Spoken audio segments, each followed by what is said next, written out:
So we've just got to the train station because we're going to go to Novi Sad now. This is the train, it's a double-decker, look at this.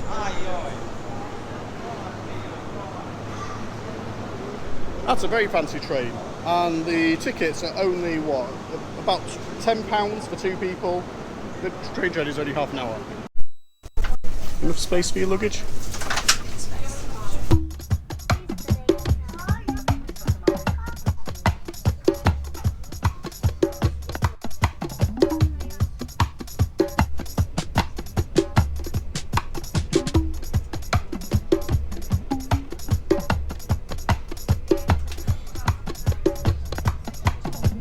What did you think of your train ride? It was cool being a double-decker, but a bit annoying because I had to carry my bag upstairs. But it's a very nice, new, clean train, loads of space for bags. Was it like £5 or £6 each, something? Yeah, not about a tenner. Oh, really? Yeah. For both of us. Yeah, it was good. Yeah. Emma wants to add something. It's got Wi-Fi too. So this is our Novi Sad apartment, which is €250 for 7 nights, I think, either 7 or 6. You've got a cooker, you've got a fridge, you've got a freezer. It's quite big actually for 250. Nice little bedroom, very small bedroom, and you've got a balcony, which I'm not sure the view is going to be amazing. Let's check out this balcony.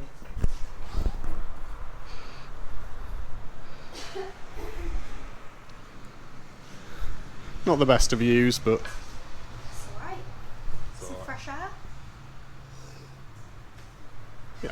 Okay, so we've come to Liberty Square to see the lovely little walking street, which you can see behind us, and also the lovely clock tower.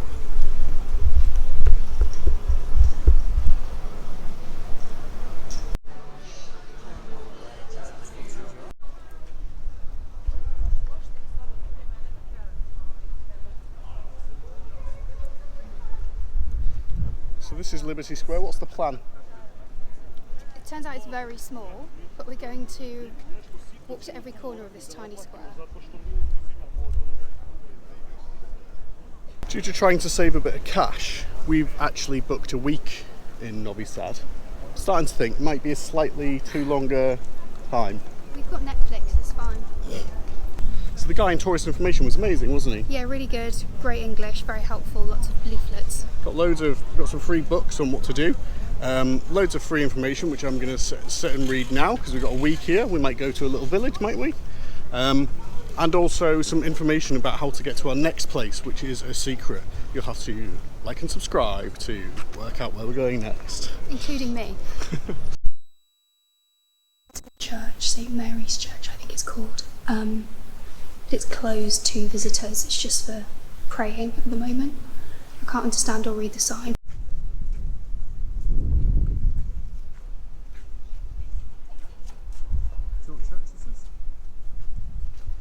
Behind me is St George's Cathedral. Now all the churches in Serbia are Orthodox churches, and I didn't know the difference between the Catholic Church and the Orthodox Church, but I've been reading. So it turns out they all kind of they were all part of the same thing, if you will, under the Roman Empire. But when the Roman Empire split into an East and West Roman Empire, with the East in Istanbul and the West in Rome, they kind of had a split in the Catholic Church between East and West Catholic Church. In 1054 they had this thing called the Great Schism, where the Catholic Church of the West and the Catholic Church of the East split, the East becoming the Orthodox Church. And they there's been bad blood ever since. In the 13th century, maybe 1204 I think is the date, the Venetians under the Catholic Church in the Fourth Crusade sacked Constantinople or Istanbul, and that caused a great kind of animosity between the Catholic Church and the Orthodox Church. In fact, in 2004, as late as 2004, Pope John Paul II apologised for the sacking of Istanbul. That is how much of a deep-rooted kind of issue that it's caused over the years.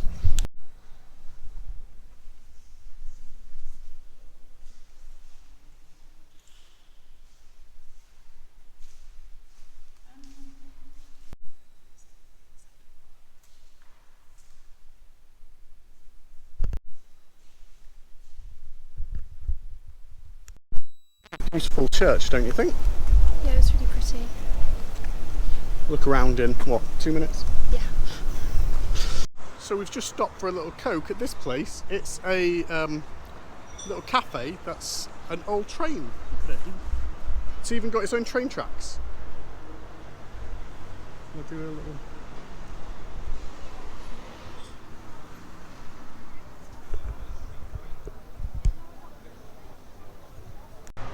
So me and Emma have come to Petrovaradin Fortress and we're going to have a look around.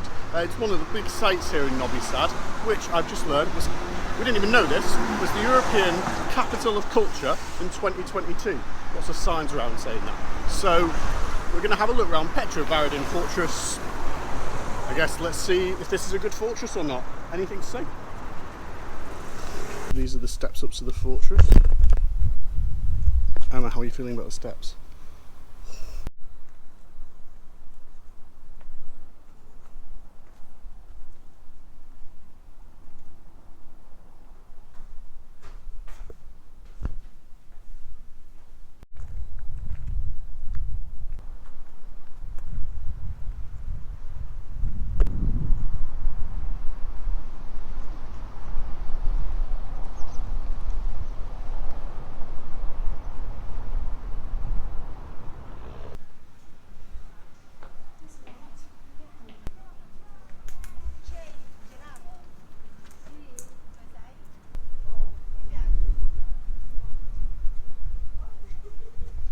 How do you feel about the glasses sculpture? Good. It's quite small up here, I guess. The other thing is, this is known as the Gibraltar of the Danube. Now Gibraltar's got a population of 35,000 people, and I don't quite think this fortress has that.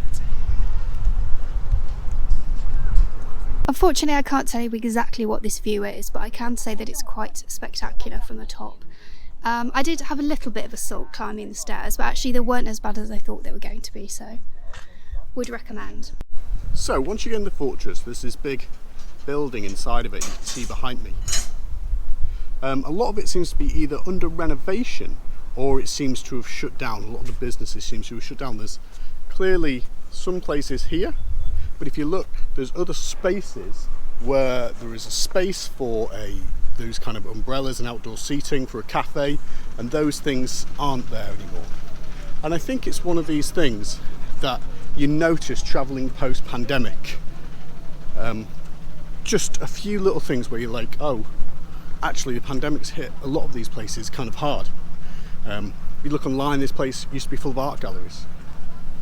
And now, I don't know, a little bit sad. I can only hope that with more visitors, more people coming, that these kind of places can get back to how they were before. These kind of places can reopen and thrive and flourish again. That's the church in the square we were at this morning. Gotta say, one thing, merch here is terrible, right? Yeah, it's such a pretty place and like quaint little buildings to sell everything, and it's just utter tat, which is a real shame, especially because it's supposed to be the city of culture, right? Yeah, and a lot of the artwork that they're selling is basically just prints of oil paintings, which doesn't really work. It just looks like it's badly printed, doesn't it? Yeah, it's a shame. Maybe they're working towards it. So this is the clock tower behind me. Now, the hands are reversed, so the hour hand is a big hand and this minute hand is a little hand. And they did this so that sailors could more easily tell what hour it was when they're in the port over there. Checking out the City Museum. Yeah, why not?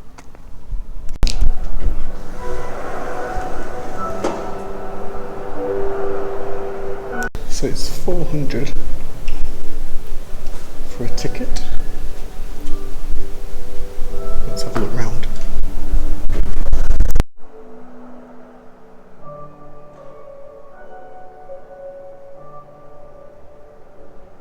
It's like the fluffy clouds. I'm trying to read about science. There really needs to be somewhere you can lie down in here because I would be asleep in about 3 seconds. So this exhibition is about Mileva Maric, a mathematician who was Einstein's wife and gave birth to his child, and about how they published papers, but turns out all the papers were published in his name.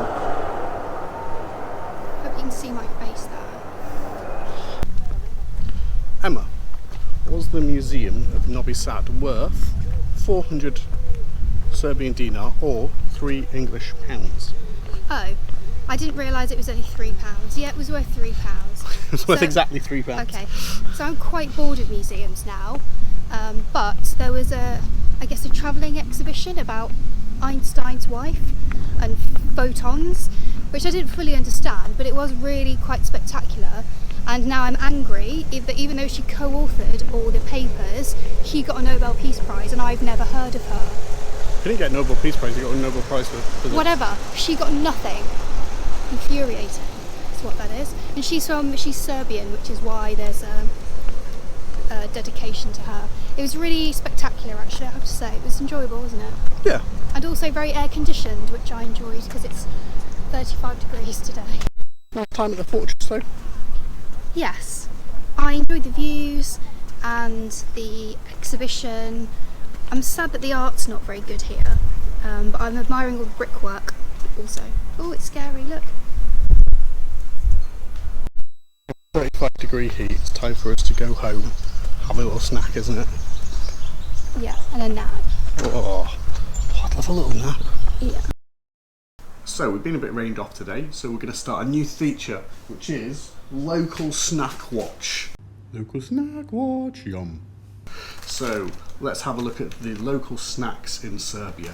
The number one local snack, the thing that everyone seems obsessed with, is these plasma biscuits. You can get them ground up you can get them ground up in a milkshake, you can get them everywhere, there's lots of different types, and you open them and they look like this. You bite into them, they're pretty much just a rich tea. Emma, are you a fan of a plasma? They are literally a rich tea biscuit, but a bit fatter. But, I mean, they're fine. Nicer than in a cuppa. That's plasma. Okay, but I don't understand why everyone is like obsessed with them. Most of the chocolate you can get is the same, but they've got this thing called banancia. So this is actually, I'm opening this for the first time. I haven't tried this before. I'm gonna give this a go.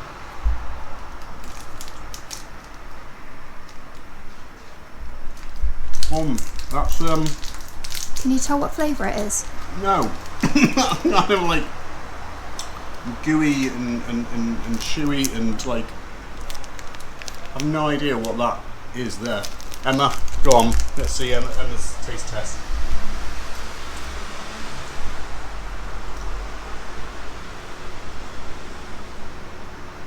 I think it's banana. Like a choco banana thing. Huh? It's okay. So that is, yeah, choco banana with this really weird cream inside that has like such a weird little texture. Okay, and finally, the drink you can get around is called cocktail. Now I don't know if this is Serbian or just generally European, but this is cocktail drink.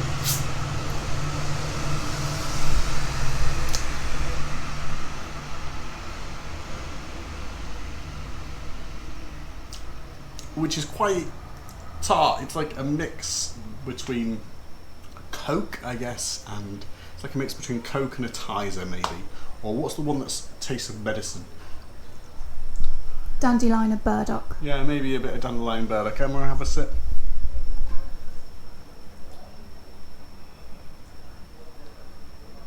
Oh God.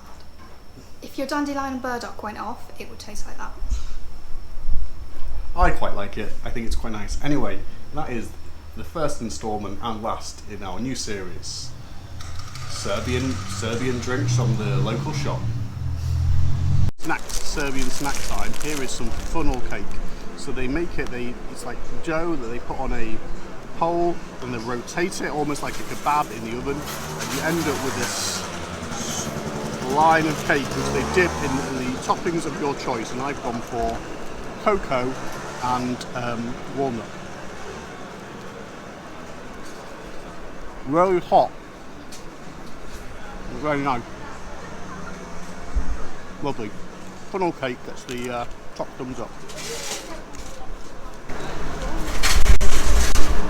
I'm going to try a little bit too.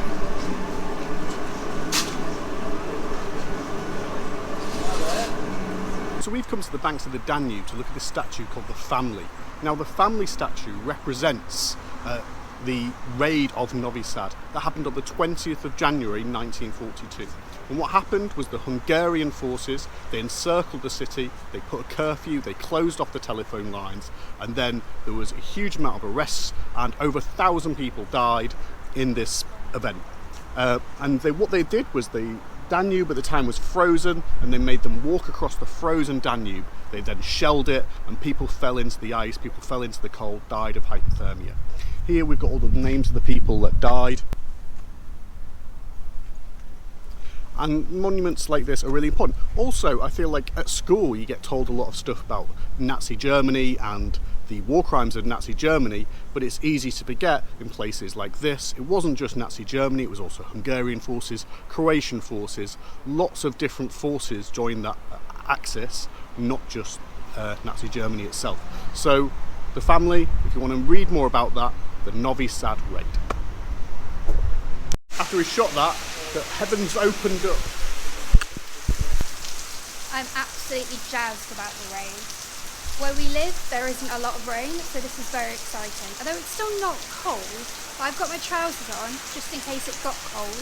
But yeah, this is very exciting. Although slightly inconvenient, because we're about 20 minutes walk away from home. Yeah, if you're one of the few people that follow us, you're probably our friend. Hello, Ellie. And you probably realise that we live in the Middle East, so it's quite dry.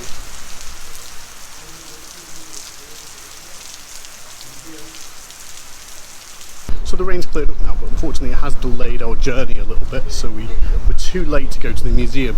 Emma, you had some tips about Novi Sad. Well, sort of. So it's quite a traditional place, so everything's shut about 4 on a Saturday, most of the shops. The bars and restaurants stayed open, I guess, and then now it's Sunday, most of the shops are shut on Sunday as well. So it seems like quite old-fashioned, but you know, everyone gets to have a weekend, so that's good, I suppose. Yeah, and also, you didn't want to go to, did you want to go to the shops? Did you want to go shopping that much? Well, it's too bad if I did, really, isn't it? Okay, so Emma has given me 1 minute to have a little rant, so here we go, I'm allowed 1 minute of ranting time. So before we came to Serbia, Emma's mother actually said to us, oh, be safe in Serbia.